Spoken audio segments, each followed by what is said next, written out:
I am on a mission to go back and play the video games I missed or missed out on either as a kid or an adult. This series aims to fix that. So let's get right into it with Scooby-Doo Night of 100 Frights. Hooray, everybody! They got Raggy, Velma, Red, and Radney! For many of you, I'm sure Scooby-Doo Night of 100 Frights was the first Metroidvania game you ever played. You just didn't know it yet. Though it may be a little rough around the edges.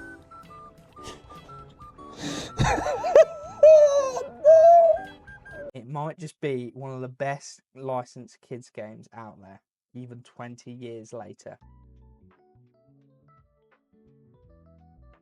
This game was one of two games my dad got me when he bought me my PS2 at just 4 years old. So you can imagine it means a lot to me. It holds many sweet, dear memories. Released in August 2002 in the UK, it came out around the same time as a What's New Scooby-Doo show. It was kind of a change in style for Scooby-Doo after, and I can't believe I'm saying this, an 11-year gap without any new Scooby-Doo TV shows. That is crazy to me because of how big Scooby-Doo was growing up with the TV shows, the DVD films, the live action films, and the video games. I put this game on the same level as The Simpsons Hit and Run. A big statement, I know. But hear me out, when I stream this to viewers, people just come in and stop by and say what fond memories they have of this game. Because come on, look, the menu screen right here, the mansion as soon as you load in, it's so iconic to me and to a lot of you, I'm sure. So let's find out why as I talk about completing Scooby-Doo Night of 100 Frights for the first time as an adult. Scooby-Doo Night of 100 Frights, available now on PlayStation 2 and GameCube. So, where do we begin? Daphne's friend Holly Graham asked the mystery gang to help her get to the bottom of her uncle Professor Alexander Graham's disappearance. He's the guy who invented all the gadgets you get in the game. Gadgets. And that's it. You're off. You're away. You're alone, scared and hungry, and now Scooby has got to eat his way through the levels to unlock the next area. The game is a Metroidvania style game. You're getting inventions to unlock the next area you couldn't previously get to. This is great in theory, but you have one of the most useless maps in gaming history and no quest markers to guide you. It can and does get frustrating when you're backtracking to get enough Scooby snacks to get to the right area, but it's all part of the fun, right? Seriously, I do not know how I completed this as a kid. And without a guide, I was Googling guides when streaming this as a 27-year-old. I didn't even have internet access back then, let alone a functioning adult brain. So tell me why at the ripe old age of 27, I couldn't figure out where to go and I had to look at a guide when I was streaming it. Anyways, these new inventions give you new gameplay mechanics. The springs give you a double jump, the football helmet gives you a charge attack, so you can finally take on some enemies. You get a soap and bubble item that gives you a range attack, which is very creative on Scooby's part there. But my personal favourite, the umbrella, gives you ability to glide breath of the wild style. But let's just stop and appreciate what are these so-called inventions? These are everyday normal items. I would maybe give Professor Alexander Graham some credit if he at least combined the items together, but no, I suppose this is why nobody's ever heard of him. Let me just say, graphics wise, this game holds up. The devs of this game, Heavy Iron Studios, who have made or helped make a lot of games you've definitely played, nailed the art style for this game. We're basically playing the show in the year 2025. I've played it both on PS2, which does look rough, but because of the art style they went with, it held it up. And I emulated after I completed it, and my god, it looks fantastic on PC emulated, and especially compared to the later Scooby-Doo games that came out. Apart from the lack of blinking from the character models, And you must be Freddy, Velma, Shaggy, and Scooby-Doo. you can tell they really cared about this one. Just look at Scooby shaking in his slippers when you equip the lampshade.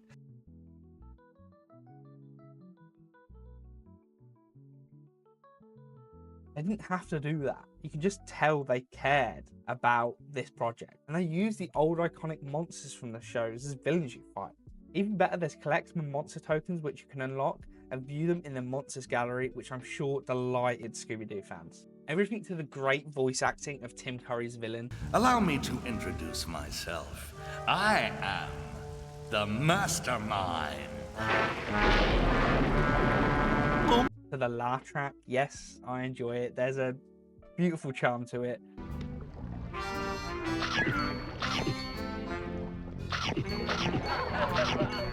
And the amazing, delightful soundtrack that fits every level perfectly. It's all so spot on. Now, apparently Tim Curry hated filming this game because he thought he was going to be working with the original cast of the Scooby-Doo show, but everyone got replaced. I'm not a huge Scooby-Doo expert, and I know this game has a massive cult following, so if you have any idea if that's true, please let me know, because I would love to find out. But in the replacement's defense, the voice acting is fantastic.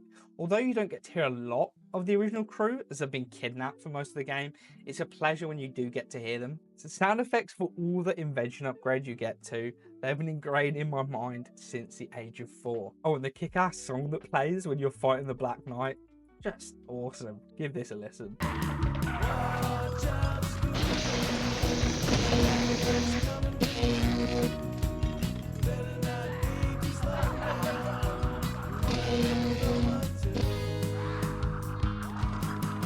Now, as Shaggy is the only one of the human crew that hasn't been kidnapped, he pops up every now and then to help you on your journey, but more often than not, you're helping him. He's either locked in a cage or being chased by bats. You're gonna have to help him most of the time. Away we go!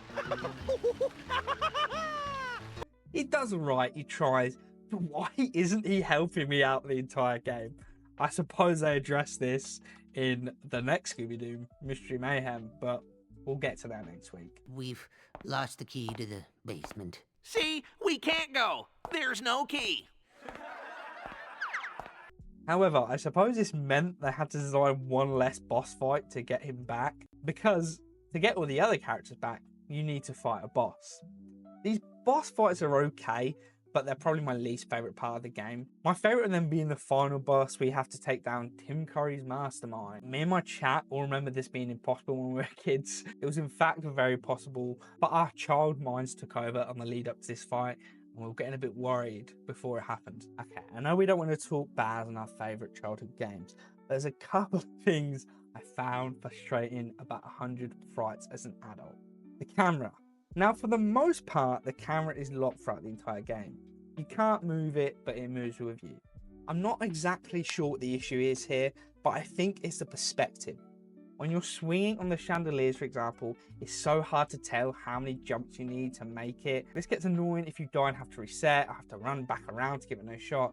There isn't many of these sections that shot, thank God, but it's annoying when they do. Other certain things, when I'll double jump exactly on the spot where Scooby Snacks are, and I'm clipping through the Scooby Snack box and I'm not collecting them. I don't know what the deal is with that. However, a lack of direction is probably my biggest annoyance with the game. Look, I know it's a Metroidvania, but it is a kid's game at the end of the day. Sometimes it's just not obvious where you need to go, and you will need not one but 2 power-ups to get to a section, and sometimes it's not overly clear that this is the case. Even if they were just a quest marker, or Scooby says, oh, I need to go in this direction, it might help a little. It just would make the game much more fun rather than tediously backtracking to every single area just to trial and error where you have to go. And oh my God, the fishery, man. The fishery. We all hate the fishery. Why is it so slippy in there? I understand that it might be wet, but why is it fish juice? What is that is making it so slippy in the fishery? I don't get it. And those conveyor belts, oh my God, the conveyor belts in the fishery can do one. I cannot stand them. But this is one I implore you to go back and play now as an adult. You're going to have the biggest wave of nostalgia hit over you, and I'll bet you'll be able to beat it this time if you didn't as a youngster. I know it's not a perfect game, but damn, it's great. And for that, I have to give it 8 out of 10 Scooby Snacks. Now, if you enjoyed this video, me, or even just a taste of nostalgia, you can find me over on Twitch with the link below. We just like to have a laugh, get that nostalgia hit, and not take ourselves too seriously. Cheers for watching. Until next week.